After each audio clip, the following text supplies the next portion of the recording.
코로나19에 대한 긴장감이 다시 높아지고 있습니다. 안녕하십니까. 뉴스의 동정민입니다. 어제 양성 판정을 받은 29번째 환자의 부인도 감염된 것으로 확인됐습니다. 두 사람 모두 해외여행을 간 적도 확진자와 만난 적도 없습니다.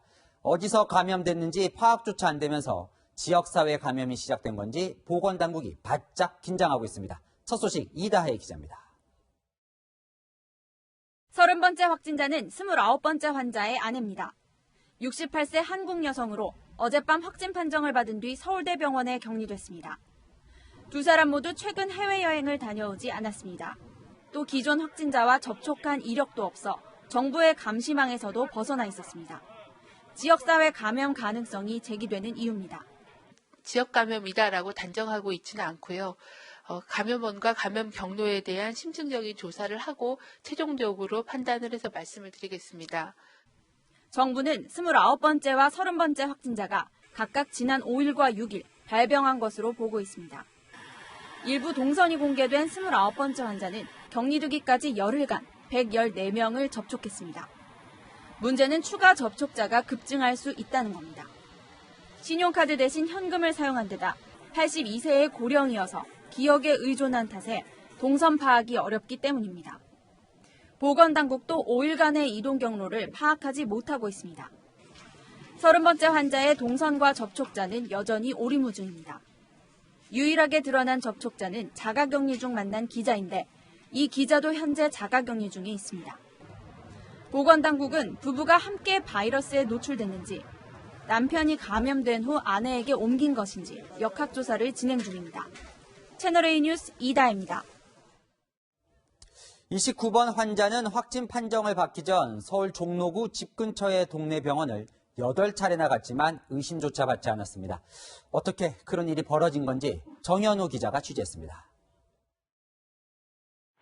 29번 환자가 가슴 통증으로 첫 진료를 받았던 내과 의원은 오늘부터 휴업에 들어갔습니다. 금요일까지 문을 닫습니다. 못 들어오죠. 호흡하기에 한장을 보시죠.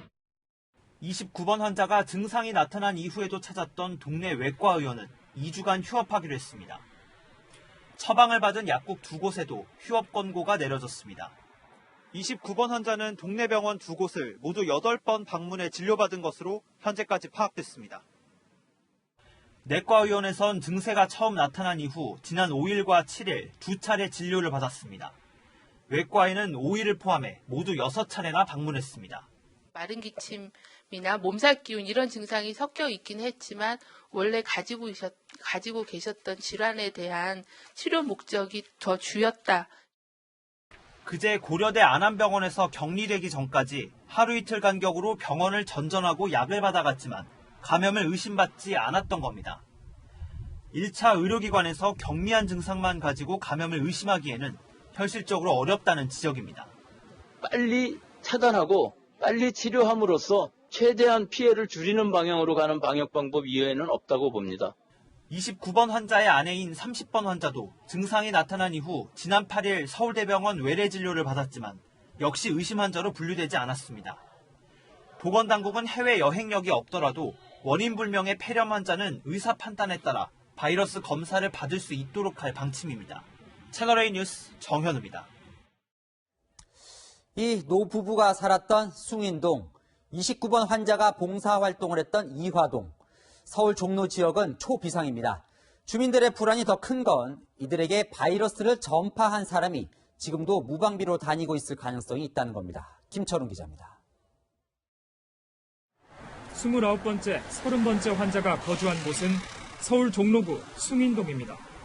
29번째 환자는 증상이 나타나기 2주 전까지만 해도 버스로 20분 거리에 있는 종로구 노인복지관에서 봉사활동을 했습니다. 독거노인 2명에게 도시락 배달을 한 건데 이 과정에서 바이러스에 감염됐을 가능성이 제기됩니다.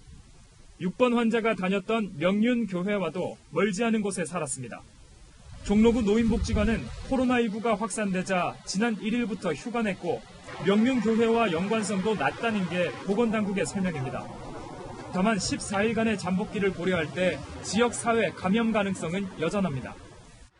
종로구에 거주하는 노부부가 어디서 누구에게 전염됐는지 확인되지 않으면서 일대 주민들은 불안이 커지고 있습니다. 하죠. 병원도 지금 문을 닫았더라고. 썰렁하셔가지고 목욕탕이고 지금 다 가는데. 이걸 먹이면 의심이 잡던데. 나 지금 모르게 지냈어요. 불안하네.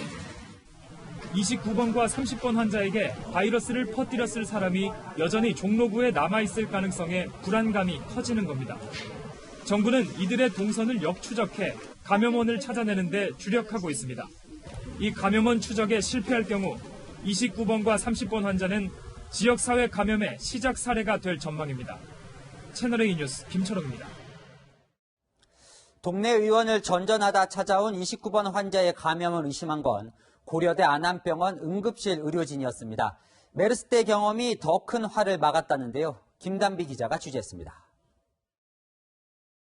29번 환자가 머물렀던 고려대 안암병원 응급실입니다. 이틀째 폐쇄돼 있습니다. 29번 환자는 이곳에서 의료진과 직원, 환자까지 76명을 접촉했습니다. 지금까지 접촉자 114명 가운데 66%에 해당하지만 그나마 여기서 멈출 수 있었던 건 응급실 내 음압격리실 덕분이었습니다. 29번째 환자는 이곳 고대 안암병원 응급실에서 폐렴 증세가 확인되자 응급실 바로 옆 감염 진료실로 옮겨져 격리됐습니다. 응급실 의료진은 29번 환자에게 엑스레이와 CT 촬영을 했고 감염이 의심되자 음압 기능이 있는 감염 진료실로 보낸 겁니다. 이곳은 내부 압력이 낮아 공기가 바깥으로 빠져나가지 못합니다. 메르스 사태 이후 검체 채취부터 치료까지 격리 상태에서 할 수 있도록 만든 겁니다. 메르스 때 삼성병원 응급실이 이제 혼잡하고 급성호흡기 환자 같이 섞여 있어서 그래 일이 커졌잖아요. 그 응급센터에 한쪽에 만들어 놨다고요. 2015년 이후에. 그전에는 없었죠, 그런 게. 의료진의 경험도 한몫했습니다. 병원 관계자는 응급실 의료진이 메르스 당시 응급실에서 환자를 진료했던 경험 덕분에 발빠르게 대처했던 것 같다고 설명했습니다. 고대 의료원 측은 일반 병동은 정상적으로 운영하되 응급실 운영 재개는 질병관리본부와 협의 후 결정하겠다고 밝혔습니다. 채널A 뉴스 김단비입니다.